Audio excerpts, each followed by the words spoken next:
kabeh para dewa nutup lawanging sila matangkep. Ayo, aku mau ngenteni para dewa. Sapa sing mbok dadake jago, sapa minta srayamu. Tak enteni legane atiku.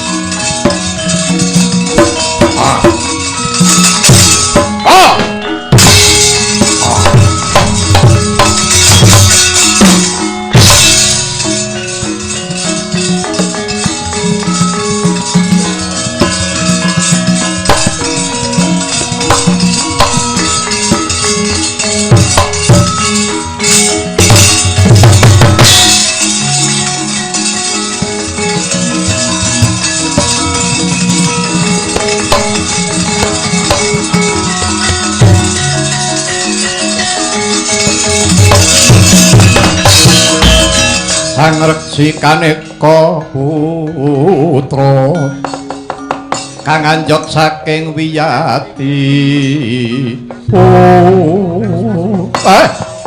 Bergenjot tak pong warudaya ngawi kater. Sekipu. Mate sekipu. Lah dalah.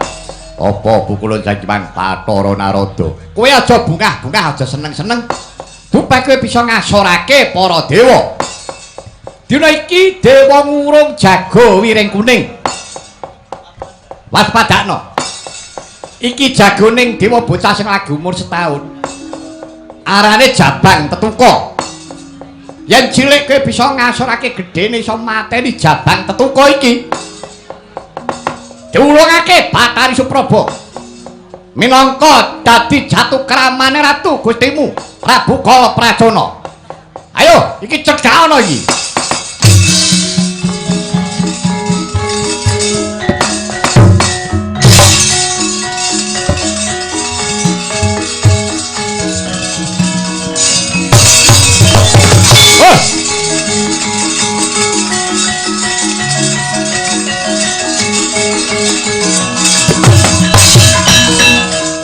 Tak pikir-pikir dewa ki mingerke blate. Lah wong dewa sing gerang-gerang bae kalah karo aku. Lah kok iki bayi sing ijik mik karo mbokne kok kon maju ana paprangan. Ki nalare kepiye iki? Yo. Aku ora luput, aku ora kleru. Aku ditanting karo para dewa. Jabang Tetuka. Telakku kene manuta sesek ketewu bangsa dadi slilit kowe ah.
Kira iki dudu anak wong iki. Yen anake menungsa lumrah, tak ida-ida tak kemah-kemah mesti mudhar mau-mau. Lah kok malah iki saya suwe, saya etes, ayune saya banter, saya kebat. Gedhe sitingkas bebayani cah iki. Gedhe sitingkas liwani ngedoli sawahe pake iki. Dewa, aku lah sudi aku mungsuh bayi wingi sore. Menang ora kondang, kalah diwaswiran. Nyoh tak balekke iki.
Nireng ulun kapur berisang murbeng rasanan ingkang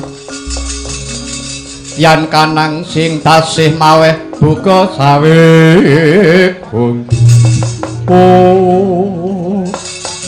putraku nggih para dewa tak sanga Brahma Bayu Yama Dipati Indra pinyarian apa dening Temburu wonten timbalan iki ngadhawuh ana dawuh apa-apa timbalan iki ngadhawuh Bukulun. Wonten timbalan iki ngadhawuh Bukulun. Wonten dawuh Bukulun. Wonten timbalan iki ngadhawuh Bukulun. Kawruhana nggih. Serayaning dewa Jabang Tetuka iki wangune iki bakal bisa amurwa katentremaning kayangan. Mung bae cacate sarehne Jabang Tetuka iki isih bocah. najan dipiloro karo Patih Sekipu urung bisa males. Mula dawuh pangandikane Wang Pramesti Guru. Jabang tetuko iki kinen jadi disengkakake kadiwasane dicemplungake kalah Candra Dimuka. Mangkir piye? Menawi ngantos jabang tetuko menika mangke alit sakit ageng dumugeripun pejah kados pundi? Mongko kawat Candra Dimuka menika panasipun pitung penyukur. Aduh. Kula mesakaken pukulun. Mengko dhisik tapi iki aja kaya bocah cilik. Apa pati uripe menungso iki perkara ning kawah. Rumangke samu kawah ki nggon mateni ngono apa piye? Oh ngaten. Iya. Mula syarat seranane dawuh pangendikane Wang Pramesti Guru. Sakwise jabang tuka dijedi ana jeneng kawah Candra Dimuka. Dina iki cemplung ana gaman Suralaya sing ampuh-ampuh pusaka kayangan Suralaya cemplungna jeneng kawah kanggo nyranani nyengkake kadiwasane jabang tetuka iki. Ngaten Bu Kulun. Iya.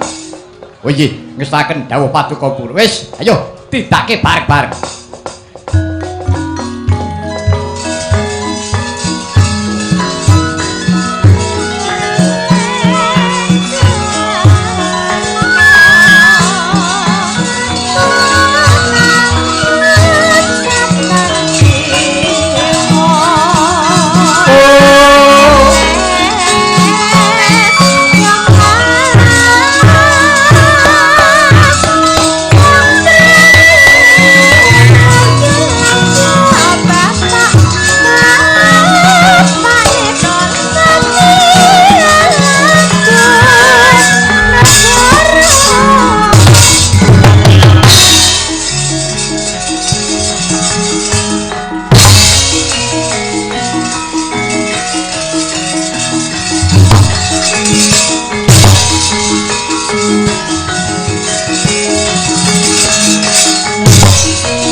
te ora mbledos.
Sinuwun Prabu Pandhude Manata dalasan kula ngantos nandhang ingkang kados mekaten manjing wonten peting tasik sampun kalah Candra Dimuka inggih karana saking pakarti kula rikala semanten kula kesinggung dening Sang Hyang Jagat Kirinata sinuwun duh garwaning pun Kakang Yayi Madin wis aja banget antes angker sulo.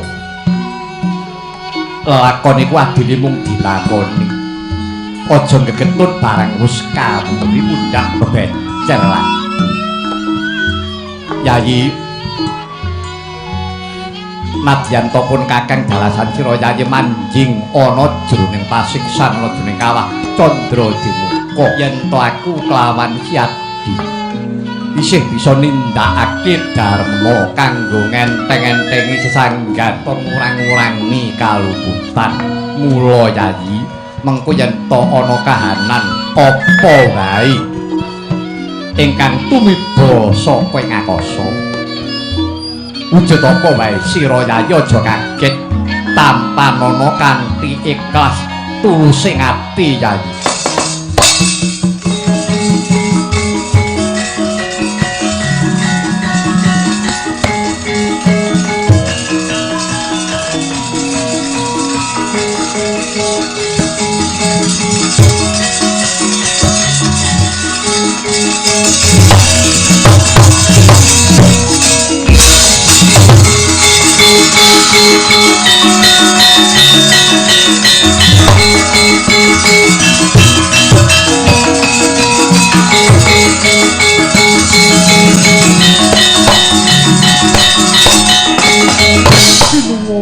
Wonten lelampahan kang elok-eloki apa Yayi menika wonten juting jabang bayi ingkang dumawas saking inggil menika dawuh wonten ing pepangkon kula sinuwun menika sinten putranipun sinten ya jagat dewa Bathara ya jagat pangestupa Yayi Dewi Kawruhana iki sejatine isih payah ira pribadi ingsun iki atmajane si Bratasena ya Werkudara. Ya, muga-muga kanthi pangajab putumu iki dikekudang bisa dadi satriya Wirotama. Iki mesti ana tunggale. Wis pangkunen Yayi.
telas tapis pusaka ingkang tinampi dening Sang Prabu Pandhu Kasidhikara kapapanaken wonten lebeting angganing Poneng Jabang Bayi awit keparingi jawata ingkang karya jagat rikala semono Jabang Petuka pica wujuding Poneng Jabang Bayi wujud dadya Jejaka iki gagah perkosa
Paduka menika sinten?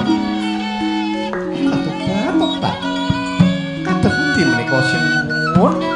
Astung para sidam sekaring dawana langgeng purhanira nggih. Sejatine kula niki ingkang eyang pribadi tilasing Narendra Ngastina Prabu Pandhu Diwanata iki eyang putri ingkang asesire pusumaning ayu Dewi Madrid. Ya, kula sira iku mau atmajane putraku kang angka 2 kadang panggah Pandhawa ingkang kekasih Raden Werkudara Bratasena. Rikala semana sira isih wujud badhe dijabang awis saka keparinging Bathara. Sira sinengkakake ngawur. Nyatane jeneng sira wis bisa wujud satriya Jaka gagah perkosa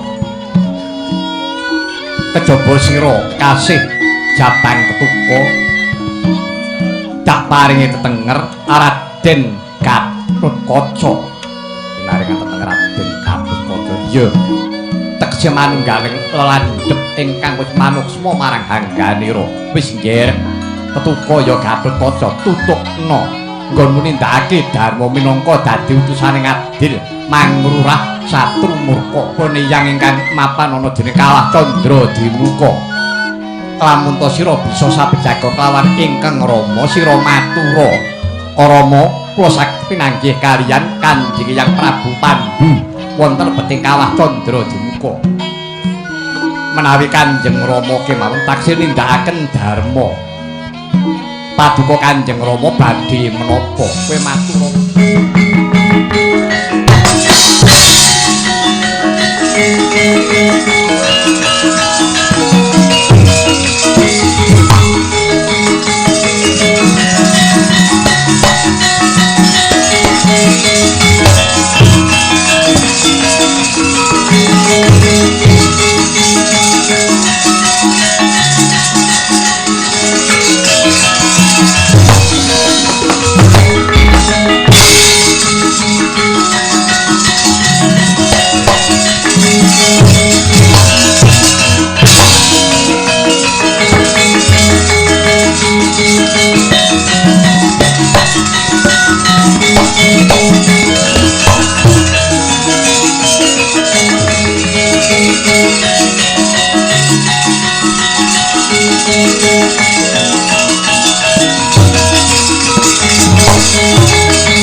samunduring boleh selanat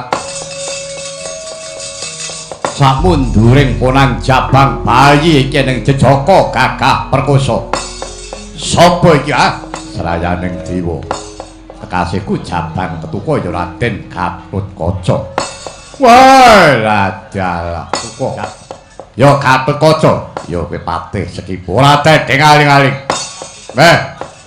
tetuka nadyan kowe iki gedhe-gedhe sulapan kowe gedhe-gedhe disebul karo dewa tane kowe iki umurmu durung sepira durung ilang kupuk lempuyangmu luwih becik mundura ngemano jiwa ragamu sak mundurake si Gatotkaca luwih becik gulungan genderamu kuku pono gegamanmu tak minggata saka kayangan Suralaya wah memanasani kokot getihmu wah